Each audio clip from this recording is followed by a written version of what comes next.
po, Your Honor. Mag-ingat ka. Dahil baka hindi ka na makauwi. Ano? Ano po, Your Honor? Yung utusan magpatay? Magandang gabi, Mayor Caranza. Good evening, sir, Your Honor. Kayo po ba ay may security sa iyong sasakyan? Yes, sir. Meron ka ring driver? I usually travel with my driver and security aid. Security aid. Meron bang mga pagkakataon na may inuutos ka sa iyong security aid o kung wala yung security aid mo, nautusan mo yung driver mo? Whenever we travel, sir, I always ask my aid to... Hindi ko sinasabi kung nagtra-travel kayo. Yes, sir. Ang tinatanong ko, were there instances o merong mga pagkakataon na nauutusan mo yung iyong security aid? At kung wala yung security aid mo, ang nauutusan mo yung driver mo? Yes, sir, most of the time, sir. Most of the time. And your driver and security aid would know kung sino po yung nakakasalamuhan nyo ng mga tao? Yes, sir. Yes. Yes, sir. And you're under oath. Yes, sir. Yes, sir. Opo. Now, may I ask Director General Lazo, do you also have a driver and a security aid? Yes, Your Honor. Isang driver, isang security aid sa iyong sakyan. Yes, Your Honor. With the same question na tinanong ko kay Mayor Caranza, would your answer be true also like him na nautusan mo rin yung iyong security aid para sa iba't ibang bagay o kung wala siya, yung driver na nautusan nyo? Yes, Your Honor. At sa inyong sa everyday activity, yung driver ninyo o yung security aid nakakaalam kung sino po yung nakakausap ang nakasalamuha po ninyo? Yes, Your Honor. Yes. Yes, Your Honor. At kung kayo'y nandun sa kotse o kayo nasa opisina at walang bisita, nakakwentuhan ninyo yung driver nyo at saka security aid. Tama? Yes, Your Honor. Would that be true also, Mayor Caranza? Yes, sir.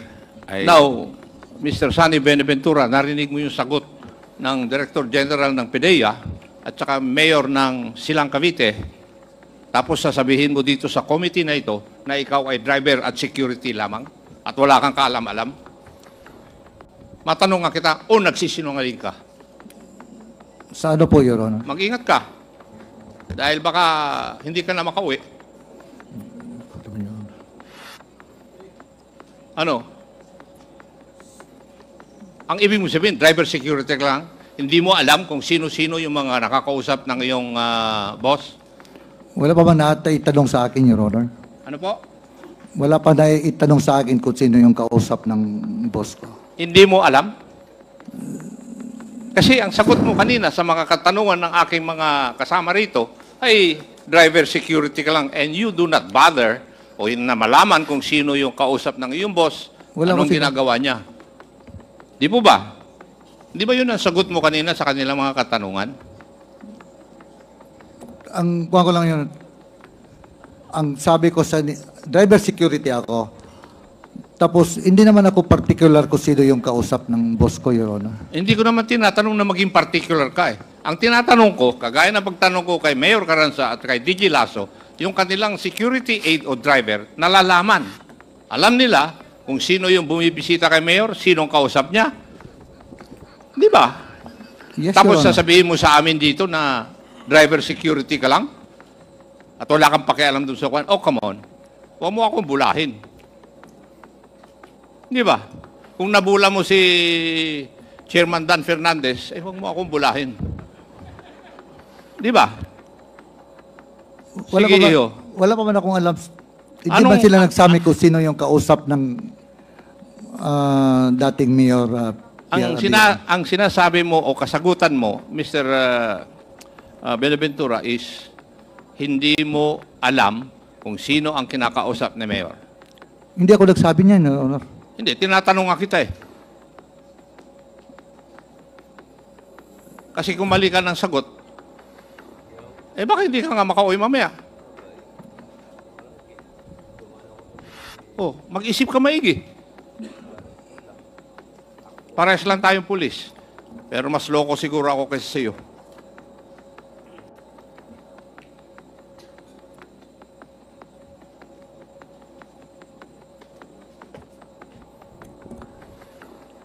Hindi mo alam? Na ano po, Your Honor? Hindi mo alam kung sino yung mga kinakausap ng iyong boss? Sino po in particular, Your Honor, na kausap? Hindi. Tinatanong ko kung kakilala mo o nakikilala mo yung mga kinakausap ng boss mo. Sami Oy, yes, Your Honor. Sami Oy. Ano? Si Sami Oy, mga councilors. Eh kaya City nga, kaya ko tinatanong sa iyo dahil ang sagot mo kanina sa mga katanungan ng aking mga kasamahan, eh hindi mo alam kasi driver security ka lang.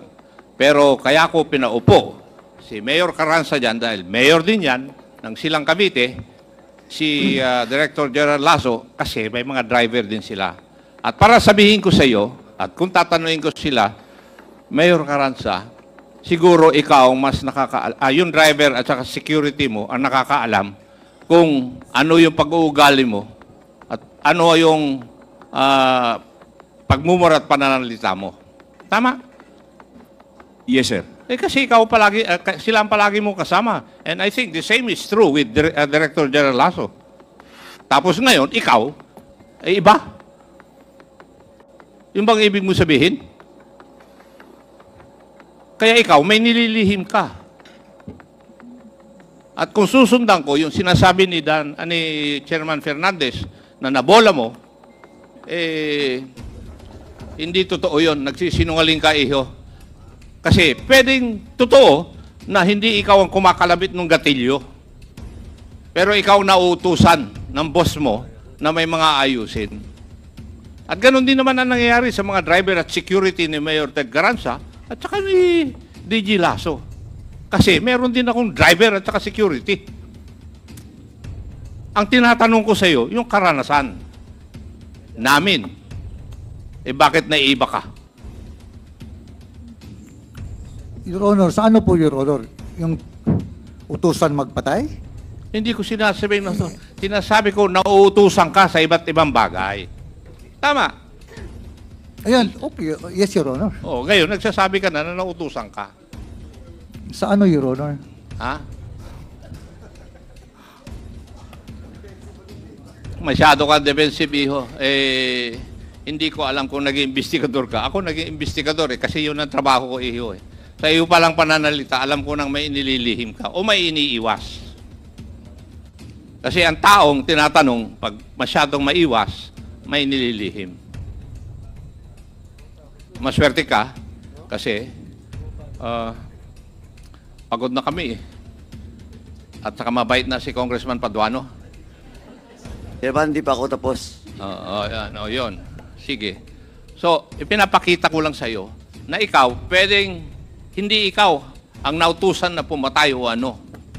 Pero may mga ibang bagay na iuutos sa iyo. Halimbawa, yung pupuntahan sana ni Chairman Dan Fernandez. Di ba?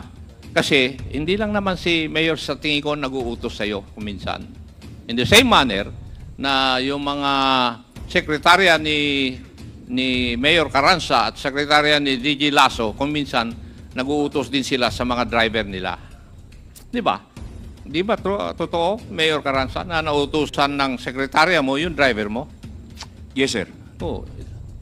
Would that be true also, Director General Lasso? Yes, Your Honor. Yes. Kaya kung sino man ang may pera, may hawak ng pera para dun sa accomplishment ng mga pulis, pwedeng iutusan ka rin. Kasi ikaw nakakilala sa mga pulis. Diba? At alam mo rin kung ano-ano ang kanilang linya ng trabaho kasi pulis ka. Diba, iho? Yes, Your Honor. Yes.